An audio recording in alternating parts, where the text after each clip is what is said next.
नमस्कार दोस्तों, स्वागत है आपका हमारे ऑनलाइन यूट्यूब चैनल पे। आज हम आपके सामने एक नया टॉपिक लेकर उपस्थित हुए हैं। आज हम एक मनोवैज्ञानिक हैं सिगमंड फ्रायड, उनके बारे में चर्चा करेंगे। और ये आपके सीटेट, एमपीटेट और टीटी के पेपरों के दृष्टि से बहुत ही महत्वपूर्ण चैप्टर है। ठीक है, सिगमंड फ्रायड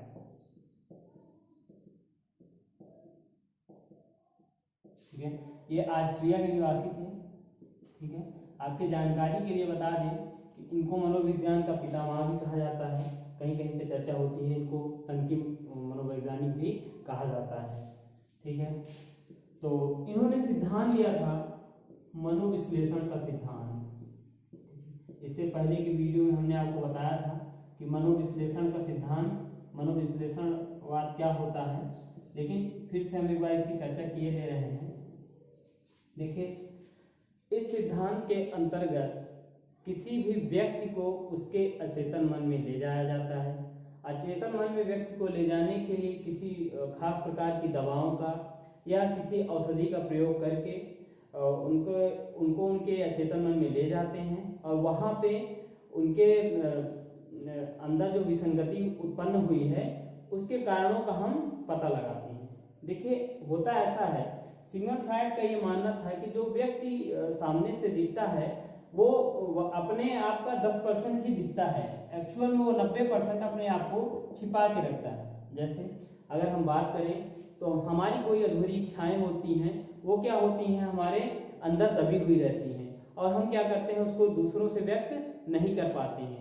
अच्छा, वो जब इच्छाएं हमारी पूरी नहीं हो पाती हैं या किसी कारणवश हम उसको पूरा नहीं कर पाते हैं तो उसकी वजह से हमारे दिमाग में बहुत ही उथल पुथल मचती है और हम क्या करते हैं, हमारा जो व्यवहार है वो क्या होता है, उससे प्रभावित होता है। तो उन कारणों को जानने के लिए, उन कारणों को समझने के लिए कि व्यवहार में ऐसी विसंगतियां क्यों उत्पन्न होती हैं, हम क्या करते हैं, मनुष्य को उसके अचेतन मन में ले जाते हैं। इसका हम आपको एक उदाहरण बताएं तो जैसे कोई देखिए कि कोई बहुत बड़ा क्रिमिनल हो जाता है तो उसको एक टेस्ट करवाया जाता है जिसमें कि उसको क्या करते हैं कि उसके अचेतन मन में ले जाते हैं और वहां पे उसको बुलवाया जाता है। आपने फिल्मों वगैरह में देखा होगा।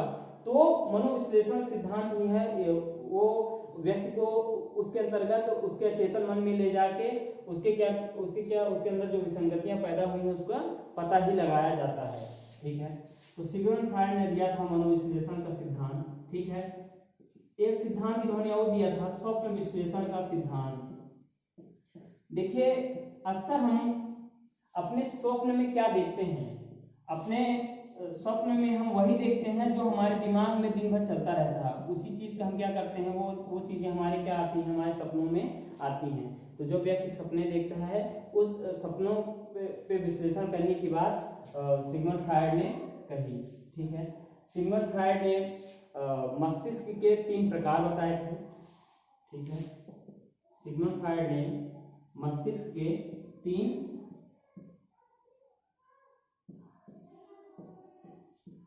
प्रकार, देखिए ये बहुत ही इंपॉर्टेंट है। ठीक है, इदम, अहम और परा अहम। इदम, अहम, परा अहम, इसको हम एक और नाम से जानते हैं, चेतन मन, सॉरी माफ करिएगा, अचेतन मन, अर्धचेतन मन,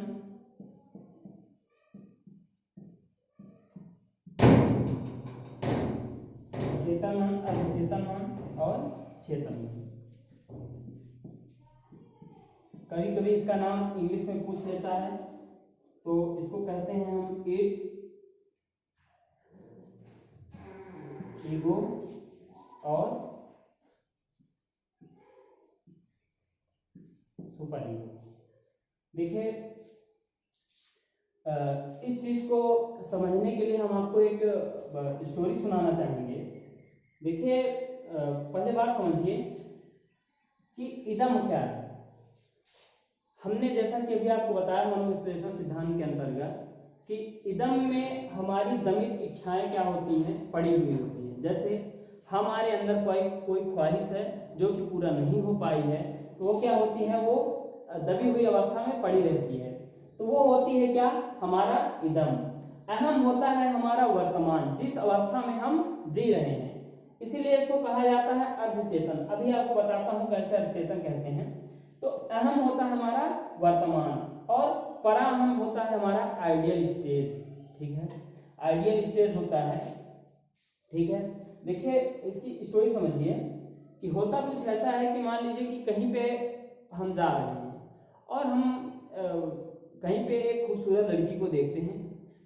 खूबसूरत लड़की को देख के हमारे अंदर ऐसी भावना उत्पन्न होती है कि हम जाके उस लड़की से बात कर लें, या उसके साथ कुछ देर बैठ लें, या कि कोई बात हम अपनी उससे जाके क्या करें, कह दें। तो वो मेरा अचेतन मन है। ठीक है, वो मेरी दमित इच्छा है। ठीक है, फिर आता है हमारा अहम।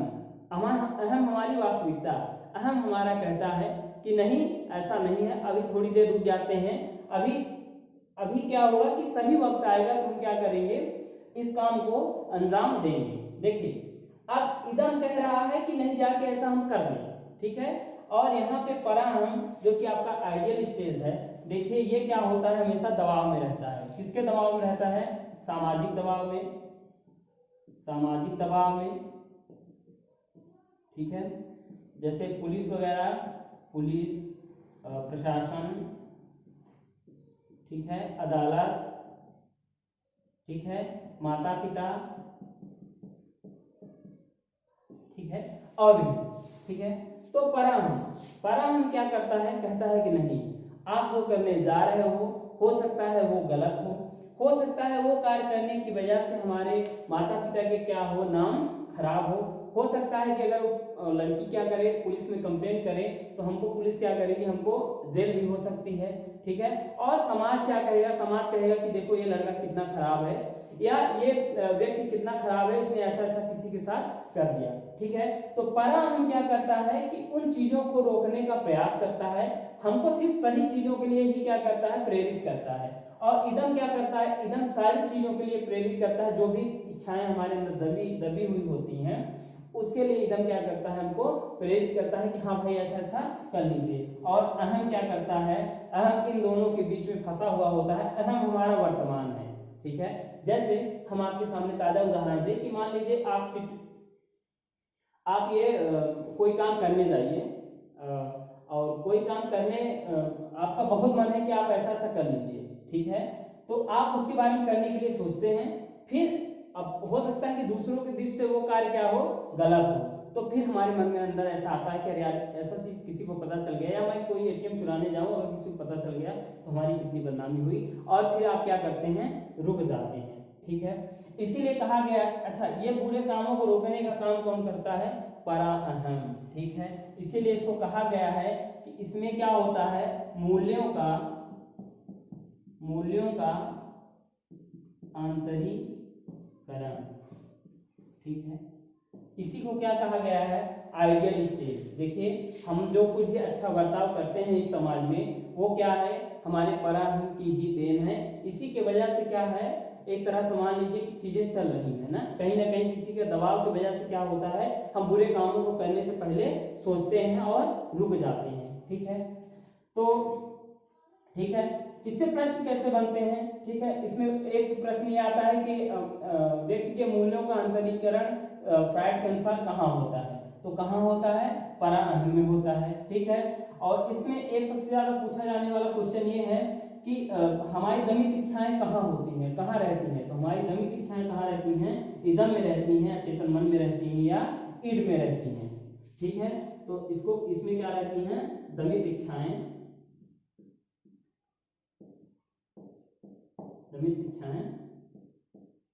रहती हैं।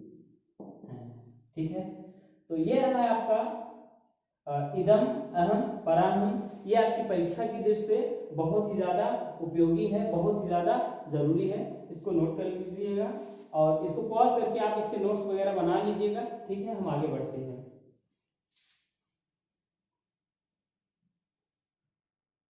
थोड़ा सा बोर्ड एडजस्ट नहीं था, अभी तुमने बताया, तो यहाँ पे हमने लिखा था मूल्यों का अंतरीकरण। ठीक है, वो थोड़ा सा आपको दिख नहीं था, विजुअल नहीं था, तो वहाँ पे आप लिख लीजिएगा। ठीक है, तो सिगमंड फ्रायड ने कहा, आगे बढ़ते हैं हम। तो सिगमंड फ्रायड ने बताया था कि बच्चों के अंदर एक इलेक्ट्रा और ओडियस ग्रंथि पाई जाती है, ठीक है। इलेक्ट्रा और ओडियस ग्रंथि पाई जाती है, ठीक है, इलेक्ट्रा और ओडियस, ठीक है। देखिए जो इलेक्ट्रा ग्रंथि होती है वो किसके अंदर पाई जाती है, लड़की के अंदर, ठीक है। और ओडियस ग्रंथि किसके अंदर पाई जाती है, लड़का के अंदर, ठीक है। देखिए लड़की के अंदर क्या आती है, पितृ प्रेम की भावना, और लड़के के अंदर मातृ प्रेम की भावना। देखिए इसकी थ्योरी ये है कि हमेशा ये विसंग जो व्यक्ति होता है वो हमेशा विसंग लिंगी की ओर क्या होता है, आकर्षित होता है।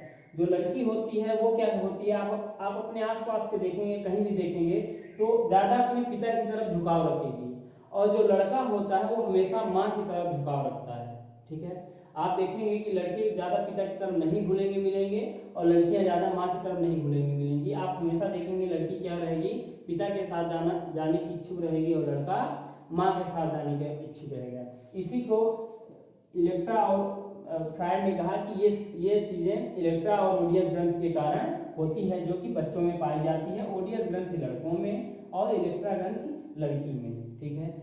इसमें बाकायदे इससे क्वेश्चन पूछता है कि इलेक्ट्रा और ओडियस ग्रंथि किन में पाई जाती है, या ओडियस ग्रंथि किन में पाई जाती है। इलेक्ट्रा ग्रंथि मातृ प्रेम का सूचक कौन है, या पितृ प्रेम का सूचक कौन सी ग्रंथि है, फ्रायड के अनुसार, ठीक है। एक आपको बात बता दें, कभी कभी पेपर में पूछ लेता है, सिगमंड फ्रायड ने एक किताब लिखी थी, स्वप्न की भावना, स्वप्न की भावना, ठीक है। एक किताब लिखी थी इन्होंने जिसका नाम था क्या, स्वप्न की भावना, ठीक है। जो व्यक्ति के अंदर काम वासना पाई जाती है उसको इन्होंने लिबिडो कहा। देखिए ये चीजें बहुत ही ज्यादा इंपॉर्टेंट है, ये सारी चीजें पेपर में आई हुई हैं और कई बार आती रहती हैं, ठीक है। तो इसको हमने पूरा निचोड़ निकाल के आपको यहाँ पे मैं आपके सामने दे रहा हूँ। इसको बकायदे आप कॉपी या नोट्स में लिख लीजिए, और इन्हीं से क्वेश्चन आएगा। आप कभी प्रैक्टिस सेट वगैरह उठा के देखिए तो फ्रायड से जो भी क्वेश्चन पूछे जाएंगे आपको वो इन्हीं चीजों से पूछे जाएंगे, ठीक है। तो काम वासनाओं को सिगमंड फ्रायड ने लिबिडो कहा, ठीक है। एक सिद्धांत और है, एक चीज और इन्होंने बताई थी, वो हम आपको जल्दी से बता दे रहे हैं, ठीक है। इन्होंने अल्फ्रेडा का जीवन इच्छा और मृत्यु इच्छा का सिद्धांत दिया था। अल्फ्रेडा का जीवन इच्छा और मृत्यु इच्छा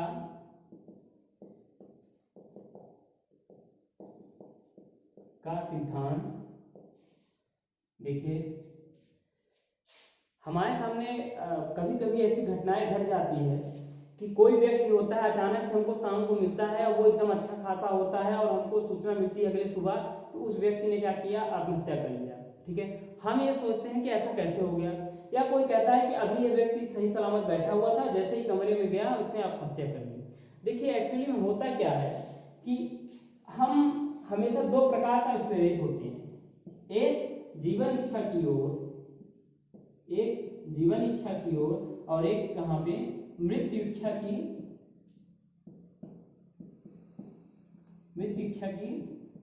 ओर।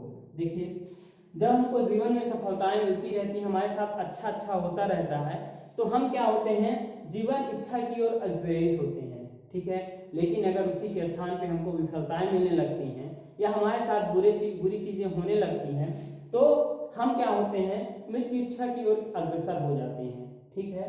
तो इसी को कहा गया इरोस एवं थनाटोस, ठीक है। ये था है थनाटोस। देखिए ये नाम बहुत इंपॉर्टेंट है। इरोस, कभी कभी इरोस पूछ लेता है, इरोस क्या है, थनाटोस क्या है। इरोस क्या है, जीवन इच्छा है, और थनाटोस क्या है, मृत्यु इच्छा है। ठीक है। एक सिगमंड फ्रायड ने और कहा था, एक बात और बताई थी, प्रतिक्रिया निर्माण। बच्चे प्रतिक्रिया का निर्माण बहुत जल्दी करते हैं। जैसे क्या था, क्या होता है प्रतिक्रिया निर्माण? प्रतिक्रिया निर्माण के अंतर्गत ये होता है कि जैसे मान लीजिए कि बच्चा कोई है, स्कूल जाता है और गैप गैप करके स्कूल जाता है, या मान लीजिए कि कल बच्चा स्कूल नहीं आया। जब उससे एक शिक्षक पूछता है कि हाँ भाई आप स्कूल क्यों नहीं आए थे, तो बच्चा क्या करता है, तुरंत ही क्या जवाब दे देता है कि सर हम आ रहे थे, रास्ते में बारिश होने लगी थी, हम नाली में गिर गए, हमारे कपड़े गंदे हो गए, जिस वजह से हम क्या किए कि हम विद्यालय नहीं आए। ठीक है। तो बच्चे क्या करते हैं, बचने के लिए क्या करते हैं, प्रतिक्रिया का निर्माण करते हैं। ठीक है। देखिए ये जो सिगमंड फ्रायड का चैप्टर है ये आपके लिए बहुत इंपॉर्टेंट है। आज से प्रतिदिन डेली 1-2 मनोवैज्ञानिक आपको कवर करवाएंगे, और इस पे आप नोट्स बनाते जाइएगा। आपके ये सीटेट और एमपीटेट में इन्हीं चीज़ों को लेकर हमेशा प्रश्न पूछे जाते हैं और पूछे जाएंगे, इससे अलग कुछ भी नहीं आएगा। ठीक है। इसी के साथ मैं आज की वीडियो खत्म करता हूं। मैं चाहूँगा कि आप चैनल को सब्सक्राइब करिए, लाइक करिए, ठीक है, बेल आइकन को दबा दीजिए, और अपने दोस्तों के साथ जो लोग ये तैयारी में लगे हुए हैं उन तक ये वीडियो शेयर करिए, उसको पहुँचाइए, और ताकि वो लोग भी इस चीज़ का लाभ उठा सकें। धन्यवाद, नमस्कार।